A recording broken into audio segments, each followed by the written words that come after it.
अगर नहीं कर दिए तो हम भी गोंड की औलाद नहीं, हम भी आदिवासी की औलाद नहीं। उनको खुला चैलेंज है। वो बोलते हैं ना कि यार तुम्हारे पास क्या सबूत है? भैया तो हमारे पास इस संविधान में, इस नियम में ITR का नियम दिया है, राइट टू इन्फॉर्मेशन। क्या बोलते हैं? राइट टू इन्फॉर्मेशन, सूचना का अधिकार। आप एक बार सूचना का अधिकार लगाओ, आपके पास सरपंच भी आएगा, आपके पास जनपद भी आएगा, आपके पास जिला पंचायत भी आएगा, आपके पास विधायक भी आएगा। लेकिन आपको कहीं ना कहीं पता होना चाहिए ये योजना बना है। मेरे को नहीं लगता कि इतना बड़ा होटला आता है जनपद। ये होटला जनपद पंचायत के तरफ से बना होगा ना? कहाँ से बना योजना? तो आपने इसको पूछा कि कितने बाई कितने का था? किसी ने पूछा मजवाड़ी भाई लोगों ने? बताओ, कोई ने पूछा होगा तो? नहीं पूछा ना।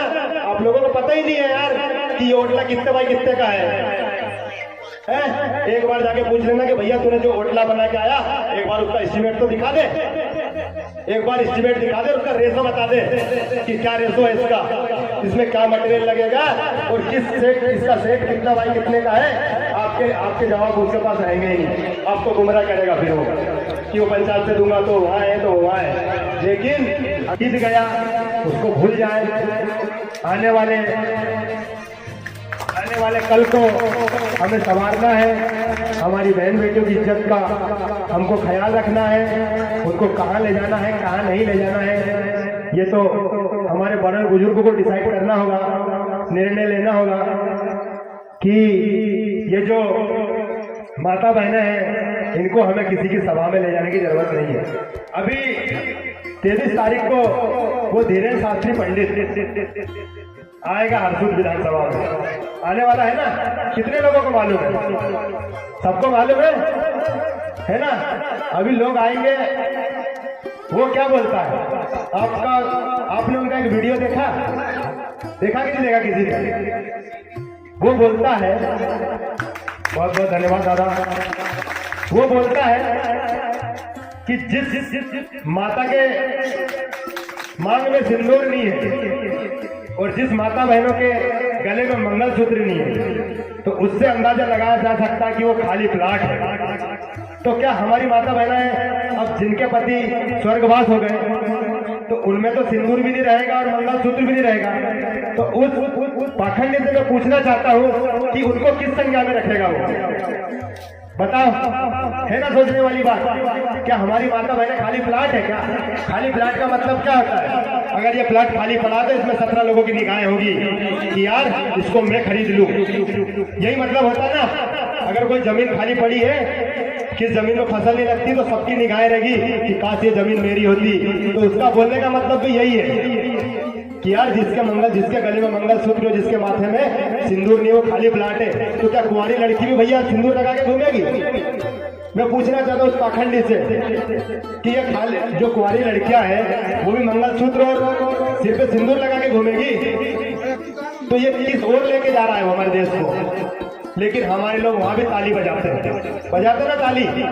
तो मैं हमारी माता बहनों से भी निवेदन करूंगा कि वो हमारे संस्कृति को निभाए, हमारे बड़े बुजुर्गों का कहना माने।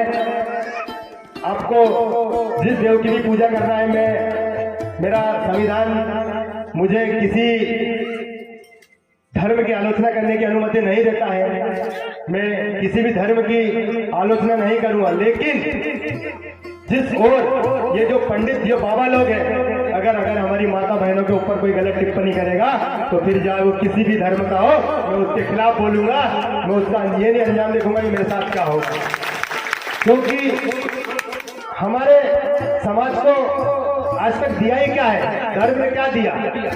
बताओ। जब आदिवासी बोलते हैं कि भैया जिस देश में धर्म नहीं था उससे पहले ही आदिवासी है, तो हमारी माँ बहनों को तो इस प्रकृति की पूजा करना चाहिए, इस पेड़ों की पूजा करना चाहिए।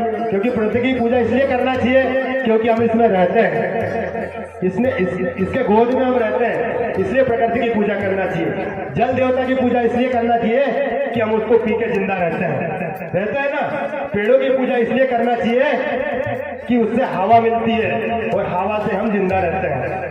सूर्य देव की पूजा इसलिए करना रहता है कि इस देश में लाइट नहीं था, लेकिन सूर्य ऊपर तब भी था, तो उजाले में रहता है ना। तो हमें उन चीजों की पूजा करना चाहिए जिन चीजों से हमें फायदा है, ना कि किसी पाखंडवादी के पीछे भागना चाहिए कि आप 5 दिन का ये सोमवार का उपास कर लो, कि आप वो सोमवार का उपास कर लो, कि आप करवा चौथ का उपास कर लो, कि आप ये कर लो वो कर लो। ये क्या है? अरे अपनी संस्कृति को पूजो। आएंगे अभी 2023 का चुनाव पास में है, हमारे पास हमारे अदर समाज के लोग आएंगे और हमारे आदिवासियों को गुमराह करेंगे कि हमने भाजपा ने तो ये करा, कांग्रेस ने तो ये करा, आज तुम्हारे गांव में रोड बनाया, तुम्हारे गांव में स्कूल दी। तो मैं उनसे बताना चाहता हूँ कि भाई साहब, आपने जो रोड स्कूल बनाई है ना, वो भी कहीं ना कहीं हमारे जनता का टैक्स का पैसा है। किसी नेता ने अपने घर से लगा के दिया क्या? किसी नेता ने अपने घर से पैसे ला के स्कूल कॉलेज या कोई व्यवस्था करी क्या? कहीं ना कहीं हम टैक्स भरते हैं, हम ऋण देते हैं। अगर हम एक माचिस भी खरीदते हैं तो उसका कहीं ना कहीं हम 1 रुपया टैक्स के रूप में देते हैं, जिससे कि इस देश की व्यवस्था, हमारे बच्चों की व्यवस्था, हमारे बच्चों के लिए पढ़ाई, शिक्षा, रोजगार, स्वास्थ्य, बिजली, पानी सबकी व्यवस्था करते हैं। किसके पैसे पे करते हैं? किसके पैसे पे करते हैं? हमारे टैक्स के पैसे पे। लेकिन आज तक किसी नेता ने आपको बताया क्या कि ये जो विकास होता है, ये जो रोड बनता है, किसके पैसे से बनता है? वो यही आगे बोलता है ये तो हमारी सरकार ने बनाया, ये तो शिवराज सिंह चौहान ने बनाया, तो ये तो उस फलाने नेता ने बनाया। लेकिन वो ये कभी नहीं बोलेगा कि भाई लोग, ये जो पैसा, ये जो रोड बनाया है, ये आप ही के टैक्स के पैसे से बना हुआ रोड है। कोई नेता ने आज तक आके बताया क्या? नहीं बताएगा। क्यों बताएगा? अगर आपको पता चल जाएगा तो आप उसको अगली बार वोट नहीं दोगे। क्यों नहीं दोगे? क्योंकि वो आप उसको बोलोगे कि आपने जो रोड बनाया है ये हमारे टैक्स के पैसे से बनाया है, ना कि तुमने अपने घर से लाके बनाया है। तो ये व्यवस्था है जिसको हमें बदलना है। हमें हमारे क्षेत्र में ग्राम सभाओं का गठन करना है। जब तक हमारे क्षेत्र में ग्राम सभाओं का गठन नहीं होगा, हम लोग मजबूत नहीं होंगे, क्योंकि आदिवासी आज से नहीं रहता है। आदिवासी इस देश में ना तो कोई धर्म था, ना कोई जाति थी, तब से इस देश में आदिवासी रहता है। तो जब भी तो कोई व्यवस्था थी होगी ना, कि नहीं थी देश में व्यवस्था? क्या ऐसे ही चलते थी कानून व्यवस्था? कोई तो पहले पटेल लोग बैठ के गांव में व्यवस्था करते थे ना। कितनी बड़ी समस्या हो जाए क्यों दादा, कितनी बड़ी समस्या गांव में बैठ के उसका निराकरण क्यों निकालते थे?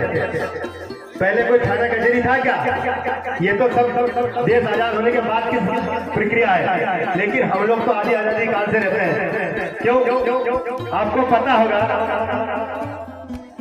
5 जुलाई 2011 का जजमेंट बोलता है, कैलाश बनाम महाराष्ट्र। वहां पर सुप्रीम कोर्ट ने एक फैसला सुनाया।